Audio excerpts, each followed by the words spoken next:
Government of India जो है Indian private sector को ठोकर मार के प्राइवेट सेक्टर जो फॉरेन कंट्रीज में है, उसको सब्सिडाइज उसको कर boost रही कर रहे है, हैं। उसको बूस्ट कर रहे हैं। आप वहाँ पे ऑर्डर्स प्लेस करके वहाँ की जो इंडस्ट्रीज है उनको इनकरेज कर रहे हैं, वहाँ के स्किल्ड लेबर को आप प्रोत्साहन दे रहे हैं, वहाँ के R&D को आप इम्प्रूव करें। जो और ये फॉरेन कंट्रीज भी आके हमसे कहते हैं बहुत, देखिए हमारे 1 बिलियन, जब हमको $1 बिलियन मिलते हैं ऑर्डर्स में, डिफेंस ऑर्डर्स में, हम उससे 10,000 हाई स्किल जॉब्स क्रिएट करते हैं हमारे देश में।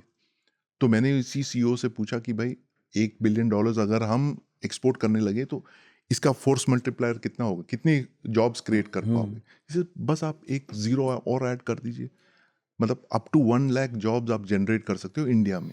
डाउन स्ट्रीम इफेक्ट, उसके इतना इम्पैक्ट है डिफेंस R&D और डिफेंस ऑर्डर्स को लेकर। हाँ, ये तो अभी ख्याल में आया मेरे कि जिन जहाज़ों पर हम इतराते हैं कि हमारे पास हैं और हम बाहर से खरीदते हैं, वो वहाँ कोई सरकारी कंपनी थोड़ी बना रही है वहाँ की भी। सब प्राइवेट सेक्टर ही वो है। सब प्राइवेट है। बोइंग, एयरबस, लॉकहीड मार्टिन, डैसॉर, ये सारे के सारे जो प्राइवेट सेक्टर जो जिनको पहले पाल पोस के उनकी सरकारों ने बड़ा बड़ा बड़ा किया, किया। और अब वो ग्लोबल प्लेयर्स है, ग्लोबल खिलाड़ी, इंटरनेशनल खिलाड़ी बन गए हैं वो।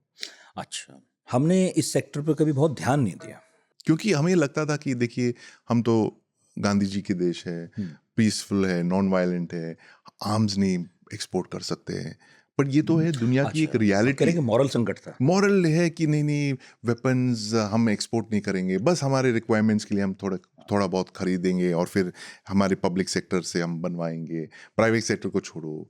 लेकिन अब जो है, जो मानसिकता पूरी तरह से बदल गया। अगर आप देखोगे सरकार की जो ब्लूप्रिंट्स हैं कि देखिए हमें नॉट ओनली एक सेल्फ सफिशिएंट बनना है, न सिर्फ आत्मनिर्भर बनना है, लेकिन हमें बहुत ही एक टॉप एक्सपोर्टर भी बनना है, आर्म्स एक्सपोर्टर भी बनना है, जो कि पिछले 5-6 साल से हमने शुरू किया है। हमने ब्रह्मोस मिसाइल्स एक्सपोर्ट किए बहुत सारे मित्र देशों को। इंडोनेशिया से बात कर रहे हैं हम, फिलीपींस को ऑलरेडी हमने डिलीवर किया, मलेशिया पे हो सकता है ऑर्डर्स आ जाएं। हाँ, मैं पढ़ रहा था 30 से ज़्यादा देश हैं, मॉरिशस, नेपाल, इक्वाडोर, जहाँ मतलब हम निर्यात करने लगे जी। हैं। और शेयर मार्केट भी काफ़ी अच्छा चल रहा है अब हमारा इन कंपनियों का। तो इसका मतलब बाहर के लोग हों चाहे देसी लोग हों, उनको विश्वास भी है जी। कि हमारी कंपनी अच्छा परफॉर्म करेंगी। बट आप ये कह रहे हैं कि हमने थोड़ा लेट किया, और अब लेट किया है तो इस वजह से एकदम प्रेशर बहुत ज़्यादा है HAL पर भी, जी।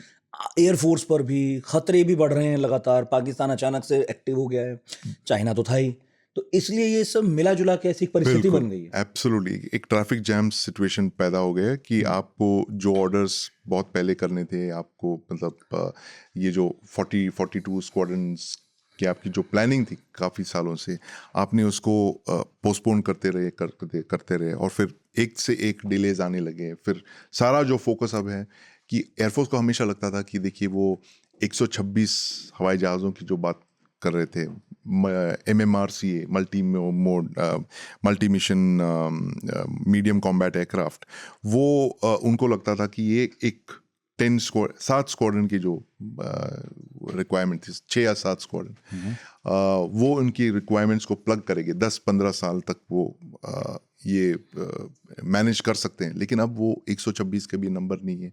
अगर आप उसको आज प्लेस करोगे इस ऑर्डर को, 114 हो गया अब वो नंबर्स, अगर वो 114 आप प्लेस करोगे ऑर्डर आज, तो आएंगे 7 या 8 साल बाद, और हमें चाहिए जहाज आज और यस्टरडे। मतलब फाइटर जेट बनाना एक कॉम्प्लिकेटेड प्रोसेस है, बहुत ही कॉम्प्लिकेटेड। मे बी पनडुब्बी से भी ज़्यादा, इनसे भी ज़्यादा। पनडुब्बी और फाइटर एयरक्राफ्ट एक तरह से, पनडुब्बी थोड़ा और कॉम्प्लिकेटेड है क्योंकि वो एक completely self contained fighting unit है, 2000 टन से लेके 6000 टन तक, और उसको बनाने में कम से कम 4 या 5 साल लग जाते हैं। फाइटर एयरक्राफ्ट उतना ये नहीं है। वो इसका जो मेन ये है कि आपको वो असेंबली लाइन आपको एस्टैब्लिश करने हैं, और इंडिया में अगर आपने बनाया, आप बना रहे हो फाइटर एयरक्राफ्ट, तो सारे कंपोनेंट्स आपके पास होने चाहिए, नहीं तो आप क्या करोगे अगर आपके सही। पास इंजन नहीं है, अगर आप तो ये ढांचा है आपके ढांचा है, आप उड़ नहीं सकते। बिल्कुल बिल्कुल आप एक एयरफ्रेम ही बना रहे हो, एयरफ्रेम रडार के साथ, बिना इंजन के आप तो कैसे बना इंजन की सकते तो हैं। बात भी हमारे यहाँ बहुत सालों से चल रही, कई दशक हो गए। कावेरी इंजन कावेरी इंजन पे काफ़ी उन्होंने फोकस किया, और लेकिन मुझे लगता है कि ये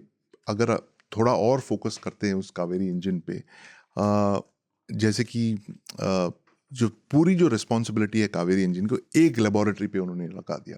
GTRE पे लगा दिया भाई, GTRE जो है ये डिलीवर करेगी कावेरी इंजन। भाई ऐसा नहीं होता ना, किसी देश ने ऐसा नहीं किया है कि एक ही डिपार्टमेंट प्रोड्यूस करेगी, पूरे all of nation effort type का होना चाहिए था कि आप जहाँ भी स्टेक होल्डर्स हो, जहाँ भी रोड ब्लॉक्स हो, आप आके उसको एलिमिनेट करें। इसलिए GTRE से भी ऊपर किसी एक मिनिस्ट्री या किसी एक अध्यक्ष का जोन होना बहुत ज़रूरी था। और ये अगर फंडिंग की प्रॉब्लम है तो वो इंटरफियर करके, मतलब अभी 2-3 दिन से बहुत ये कर रहे ट्रेंडिंग भी है ये बिल्कुल, कि फंड लोगों का कावेरी ध्यान इंजन, कावेरी इंजन पर चला गया। बहुत लोग ही- कह रहे फंड कम है तो हम दे देते हैं, बिल्कुल। तो पर वही कर दो यार, फंड्स की कोई प्रॉब्लम नहीं है एक्चुअली। ये जो है it is basically a thing of trying to shame the government into Yes, taking action. और अगर आप सोच लीजिए, अगर हमने 4 बैलिस्टिक मिसाइल सबमरीन्स अपने बलबूते पे हमने बना दिया और पानी में उतार दिया, चारों के चार आज जो पानी में है, हाँ। 2 सर्विस में है, 2 अभी 2-3 साल में ज्वाइन करेंगे। और न्यूक्लियर पावर्ड परमाणु जो सबमरीन है, nuclear powered atomic ballistic missile submarine, बहुत ही कॉम्प्लिकेटेड प्लेटफॉर्म है। ये हमने खुद बना लिया अपने आप इन द लास्ट 20-25 साल में। टाइम लगा है लेकिन अभी हमने परफेक्ट कर लिया उसको बनाने का जो है। और हम अभी इसके बाद बड़े साइज पे बना रहे हैं, 12,000 टन से भी ऊपर सबमरीन बना रहे। उस तरह के फोकस हमने कावेरी इंजन पे नहीं दिया, आइसोलेशन में छोड़ दिया है। बिल्कुल। आपने यार GTRE है, नहीं बना रही है, देखो इसके बहुत सारे प्रॉब्लम्स है, DRDO ऐसा है वैसा है। किसी ने ऐसा नहीं सोचा कि जिस तरह से हमने न्यूक्लियर सबमरीन बनाया वो भी एक ऑल ऑफ गवर्नमेंट अप्रोच है।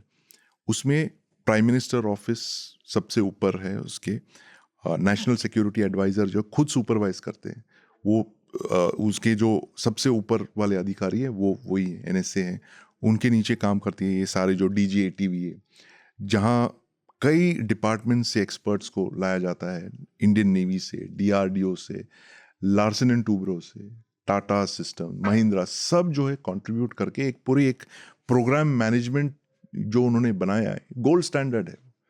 ठीक उसी तरह की जो स्ट्रेटेजिक सबमरीन में आपने वो प्रोग्राम मैनेजमेंट किया था, हमें एक्चुअली कावेरी पे करना चाहिए था।